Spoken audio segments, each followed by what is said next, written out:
valores às funções. E eu atribuo os mesmos valores para a primeira função e para a segunda função. Então, eu vou ter menos 2, menos 1, 0. Primeira função, eu vou obter 4, 1, 0, 1 e 4 novamente, que é uma função que a gente já trabalhou com ela. E para a segunda função, eu obtenho, atribuindo estes mesmos valores, os seguintes pontos. 3 vezes menos 2, que vai dar menos 8, corretíssimo. 3 vezes menos 1, menos 2, menos 5. 3 vezes 0, menos 2, menos 2. 3 vezes 1, menos 2. 1. E 3 vezes 2, 4. Exatamente. E aí, eu acho os pontos de interseção, que nesse caso aqui é 1 e 1 e 2 e 4 são os nossos pontos de interseção. O que é que eu tenho que fazer? Desenhar as duas funções. Então eu construo o gráfico da parábola, que é um gráfico que a gente já está acostumado a fazer, né? Menos 2 com 4, menos 1 e 1, 0 e 0, que é a nossa origem, 1 e 1 novamente, e 2 e 4. Eu tenho aquela parábolazinha de concavidade para cima. E tenho. Esse desenho ficou feio, velho. Mais ou menos. Eu acho que eu estou precisando de um assistente. Você sabe, divide o salário. Ele fica desesperado. Melhorou não. Botou logo o pé, Ele é né? bom desenho. Ela é ótima. Então, tá faltando agora o quê? A reta. Para a reta, eu posso só pegar os pontos de interseção. Então, em vez de pegar todos os pontos, eu posso pegar só os dois de interseção, são suficientes, e construir a nossa reta passando por esses dois pontos. Minha reta está parecendo uma curva. Manda mais, mulher. 2 e 4? Tô aí. 1 e 1, que é o ponto de interseção, e 2 e 4, que é o outro ponto de interseção. Então, o meu volume, ele é gerado pela revolução dessa figura em torno do eixo do X. Então, a figura que aqui eu desenhei de rosa é a nossa reta. E que eu fiz de preto é a nossa parábola. Então, para determinar o volume, eu tenho π vezes a integral dos valores de x da interseção, que são... Valores de x da interseção são... Os valores de x da interseção... 1 e 4. 1 e 2... Sim, de x é em 4, y é em Então, 4. os limites de integração são os valores de x, né? 1 e 2. E aí eu tenho a função de cima ao quadrado, que é a de x, menos a de baixo ao quadrado. A de cima menos a de baixo. E nesse caso aqui, a de cima é a reta. Por quê? Porque dentro desse meu intervalo, quando eu faço aquela setinha de cima para baixo, eu encontro primeiro a reta, depois a parábola. E aí eu tenho essa integral como resposta para o nosso volume. Então, quando eu determinar o resultado disso aqui, essa resposta vai ser o volume dessa figura formada, certo? Que é uma figura vazia no meio, né? Era só essa casquinha de fora. Tudo bem? Todo mundo achou isso aí? Alguém trocou? Sim. Alguém inverteu? Sim. Cuidado aqui, ó. Sempre observar. Função maior menos a menor. Então, sempre A função maior ao quadrado, a função Sempre maior ao vai ser ao quadrado, quadrado. menos a menor ao quadrado, porque eu estou calculando o valor. No caso de área, aí eu não preciso colocar o quadrado. E nem o pi. E nem o pi. Pi e esse termo ao quadrado só quando eu calculasse volume. E aí, a de cima menos a de baixo me responde. A de cima sempre vai ser a maior. Então, por isso que eu faço de cima menos a de baixo. Respondendo isso, eu tenho o volume. Tudo bem? Um minutinho para vocês copiarem. Ótimo. Para o próximo cálculo, vocês vão trabalhar com essas nossas duas variáveis. A princípio, eu vou falar de derivada de novo, porque no próximo cálculo vocês vão continuar trabalhando com integral.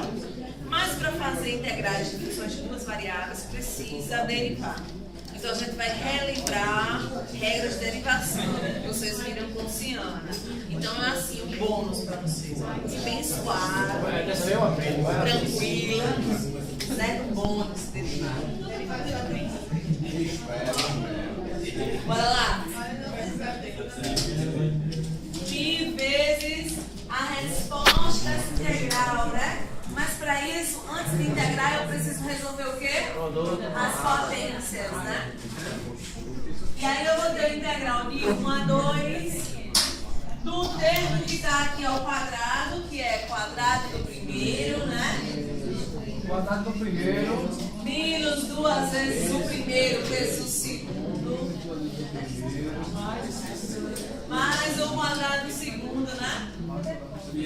E aí eu fico com esse o primeiro termo, menos isso aqui é o quadrado, que é menos x A4. a potência de potência, né?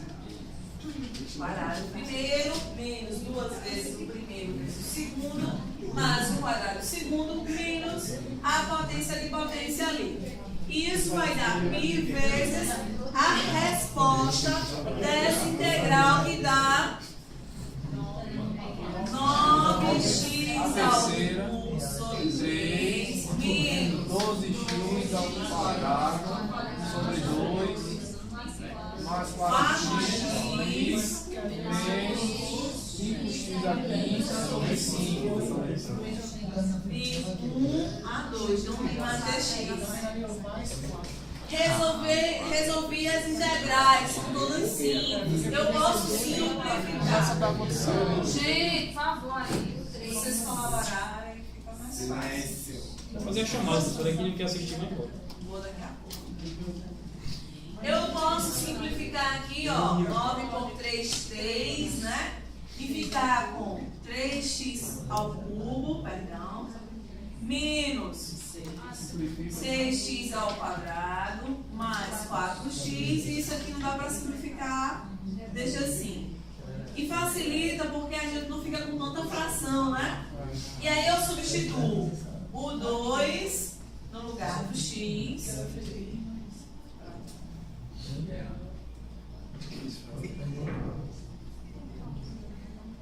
Menos substituir o 1 no lugar do x, né?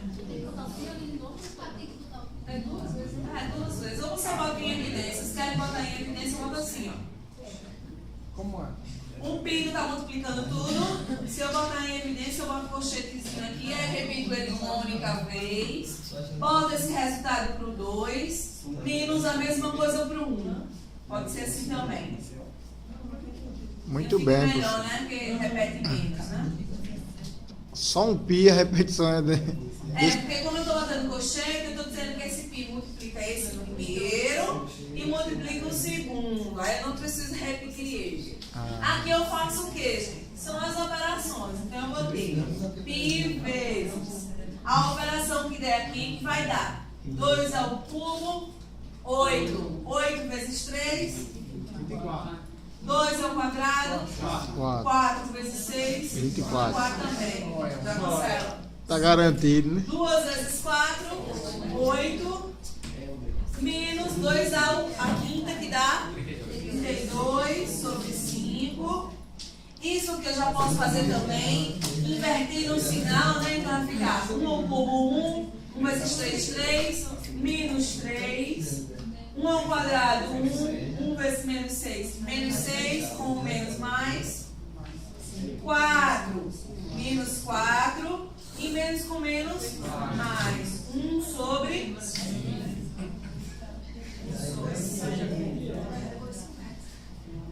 Já trocando todos os sinais. Então, o que veio depois do sinal de menos, o que era positivo ficou negativo, e o que era negativo ficou positivo. Aí agora a gente faz essa conta, já cancelando esse com esse, né?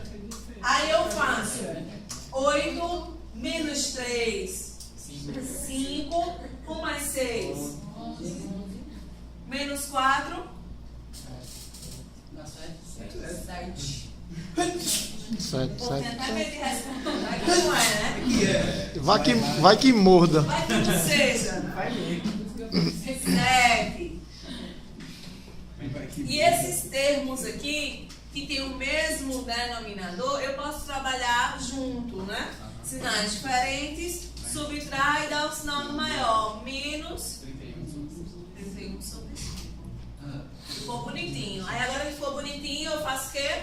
Tiro o mínimo entre 1 e 5, que dá 5. Por que não foi soma ali, professora? Por que não foi soma? Porque os sinais são diferentes. Esse é negativo e esse é positivo. Se fosse o sinal da somaria, Somaria o sinal, repetiria o sinal.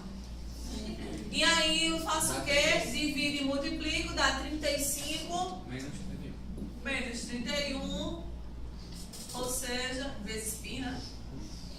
Vezes π. Então isso vai dar 4 sobre 5 π. Cuidado de volume.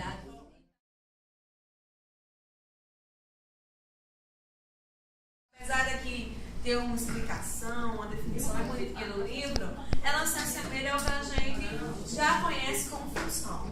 Toda função é uma relação entre variáveis. No caso de uma função de duas variáveis, eu estou relacionando uma variável, que normalmente é o z, com duas variáveis, x e y. Então, a função agora vai depender de x e de y. 3 variáveis, a função agora depende de x, de y e de z. 4 variáveis, como eu dei o exemplo ali, vou depender de x, de y, de z e de t. Então, eu tenho funções de várias variáveis. Posso ter a função de 100 variáveis. Vai depender da interpretação, da modelagem matemática que a gente fizer para um determinado problema. E para cada componente desse problema aí, eu tenho uma variável. Só que no caso da gente em cálculo, a gente estuda funções de 2 e de 3. Então, eu vou apresentar para vocês derivadas, que a gente vai chamar agora de derivada parcial, nessas funções de 2 e 3 variáveis. Então, o que é uma função? É uma relação entre um conjunto chamado conjunto domínio, que agora no nosso caso, nosso domínio eu aqui chamei de A, e disse que ele estava contido ou era igual ao Rn. Por que Rn? Porque para cada variável da gente, a gente vai poder atribuir todos os reais. Então, se eu tenho duas variáveis, eu vou ter R2, reais para a variável x, reais para a variável y. Se eu tenho 3 variáveis, eu vou ter reais para cada uma delas. Então, eu vou ter o R3. Se eu tivesse 10 variáveis, R a 10, né? A 10 variáveis que eu tenho. Então, os elementos desse conjunto chamado N-uplas seriam esses pares ordenados, né? Se forem x e y, um par ordenado, ou x, y e z, esse conjunto de pontos, que aqui eu chamei de N-uplas, são conjunto de pontos de números reais. Então, tanto x, quanto y, quanto z, quanto t, qualquer variável que eu estou trabalhando vai ser sempre dentro desse conjunto dos números reais. Se a cada ponto P do meu conjunto domínio, que aqui eu chamei de A, tiver associado um único elemento Z, e Z aqui ele tem um papel de imagem, então se a cada ponto do domínio eu tenho uma única imagem, então existe uma função que relaciona esses dois conjuntos, onde esse primeiro é o domínio e esse daqui é o conjunto imagem, né, o contradomínio, onde está representado minha imagem da função. Então a função ela é uma função de N variáveis. Aqui N variáveis, por quê? Porque eu não sei a quantidade delas, né? Eu disse que era x1, x2, xn. Mas se forem duas variáveis, eu tenho a função de duas variáveis, né? Se eu tenho x e y. Três variáveis, x, y e z. Então aqui eu dei alguns exemplos de funções. Essa primeira função é uma função de duas variáveis, onde eu tenho a lei da função como sendo x ao quadrado mais y ao quadrado. Quer dizer que todos os pontos que eu puder atribuir a x e y no meu domínio vão me dar uma resposta, e a esta resposta vai ser o somatório de x ao quadrado mais y ao quadrado. Então x vai ganhar um número, y vai ganhar também um número, e a minha resposta eu aqui chamei de f de x e y, que também pode ser chamado de z. Segundo exemplo, a minha lei de formação, x quadrado mais y quadrado mais z ao quadrado. No terceiro exemplo, eu tenho quatro variáveis. Então, eu tenho x mais 2y mais z menos t. Todas essas são leis de funções. Então, eu tenho a função de 2, de 3 e de 4 variáveis. Como eu falei, para o cálculo, a gente vai trabalhar com funções de 2 e de 3. F de x de y eu posso chamar de z? Pode chamar de z. E x e y você pode chamar de w, pode dar uma outra variável para isso. É a imagem. Essa elevado ao quadrado de onde? Isso aqui é um exemplo de função. Eu dei um exemplo. Né? Então, um exemplo qualquer, é uma lei. Como, por exemplo, quando a gente tem f de x igual a x ao quadrado. É uma função de uma variável que representa uma parábola.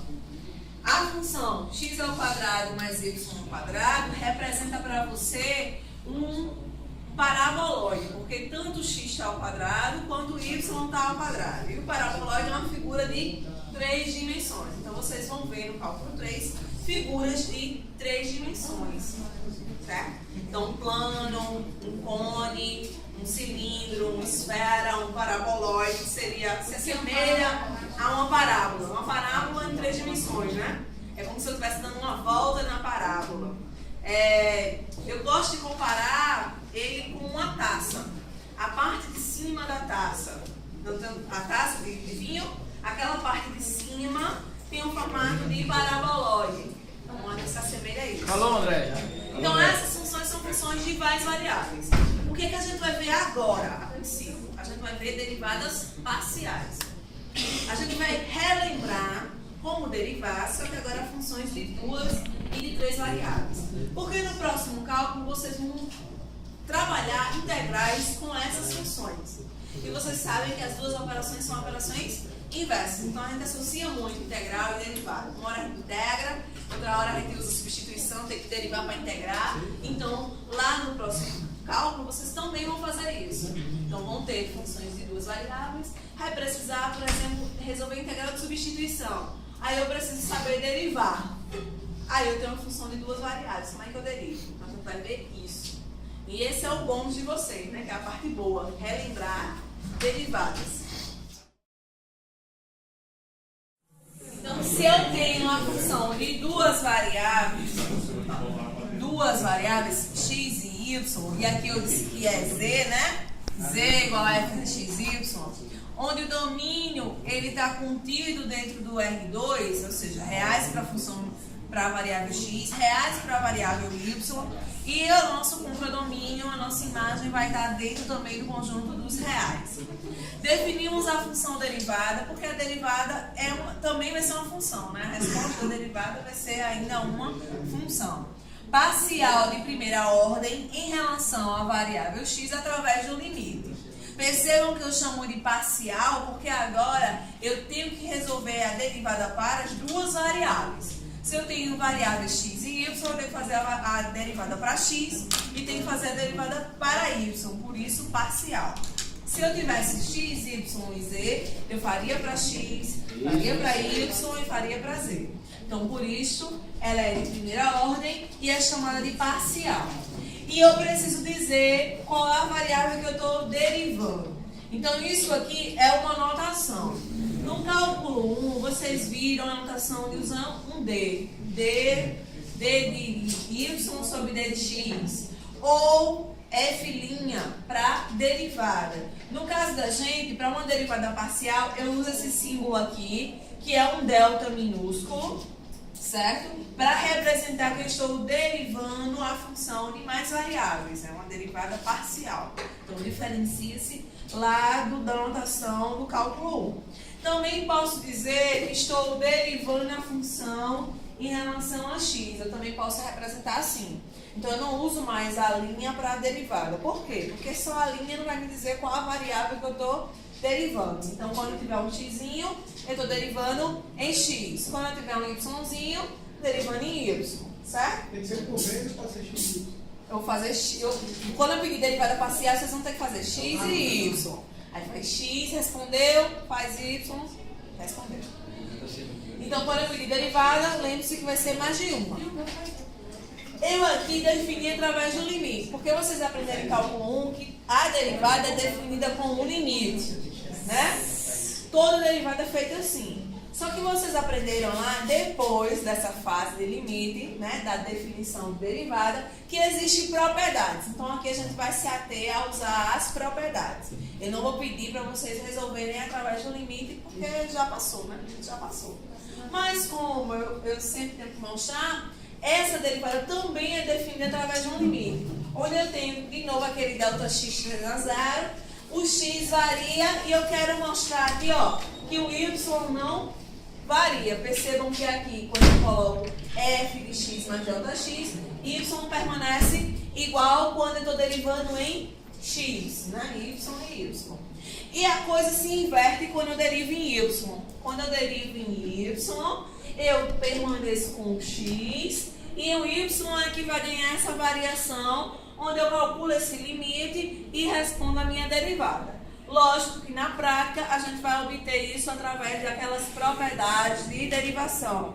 Então a gente vai relembrar regra do produto, regra do quociente, regra da cadeia, derivada de uma constante, derivada de uma potência, tudo isso a gente vai rever. Basta fazer o quê? Quando eu derivar em x, eu vou manter y constante. E quando eu derivar em y, eu mantenho o x constante. Certo? Então vamos para o primeiro exemplo. Tá bom, professora? Exemplo 1. Se eu der a vocês uma função de duas variáveis da seguinte maneira.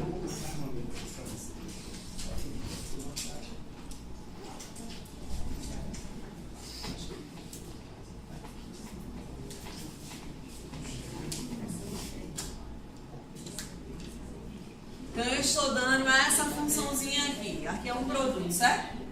Aí eu peço a vocês, determine as derivadas parciais de primeira ordem. Como é que eu respondo essa questão? Eu vou ter que fazer a derivada em relação a x e vou ter que fazer a derivada em relação a y.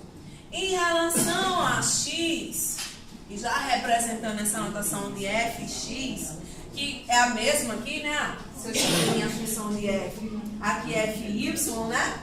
Então, a f de x é a derivada em relação a x, que eu também posso colocar a seguinte notação, né? Estou derivando f em relação a x usando delta.